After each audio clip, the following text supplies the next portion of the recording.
நிச்சயமாக இதை கரெக்டாக மக்கள்கிட்ட கொண்டு போய் சேர்க்கும் அப்படின்னு வந்து நம்புகிறோம். ஏன்னா இன்றைக்கி வந்து தமிழ் சினிமாவில் திரைப்பட உலகத்தில் வந்து ஒரு படம் எடுத்து ரிலீஸ் பண்ணுறது வந்து ஒரு பெரிய சவாலான ஒரு விஷயமாக தான் தொடர்ந்து இருந்துகிட்டே இருக்குது. அப்படி இருக்கிறப்ப வந்து இந்த மாதிரி கண்டென்ட் பேஸ்டு படத்தை நம்பி எடுத்து இது மக்கள்கிட்ட கொண்டு போய் சேர்க்கணும் அப்படின்றதே வந்து ஒரு மிகப்பெரிய ஒரு விஷயந்தான். அதை அச்சீவ் பண்ணுறதுக்கு வந்து போராட்டிகிட்டு இருக்க இந்த குழுவுக்கு வந்து என்னுடைய வாழ்த்துக்கள்.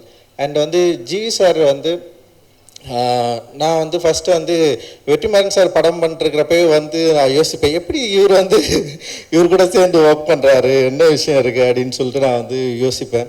எந்த மியூசிக் சென்ஸ் வந்து அவருக்கு ரொம்ப பிடிச்சிருக்கு அப்படின்னு யோசிச்சுட்டு இருக்கிறப்போ எனக்கும் அவருக்கும் வந்து ஒர்க் பண்ணுறதுக்கு வந்து ஒரு வாய்ப்பு கிடைச்சிது. ஜிவி நம்மளை பேசவே விட மாட்டார். நம்ம பேசுறதுக்கு முன்னாடி அவர் ஒரு இமேஜினேஷனில் வந்து போயிடுவார், இப்படி தானே சார் வேணும் அப்படின்னு கேட்பார். அண்ட் வந்து எனக்கு ரொம்ப ஆச்சரியமாக இருந்தது. எனக்கு வந்து கதை சொல்கிறதே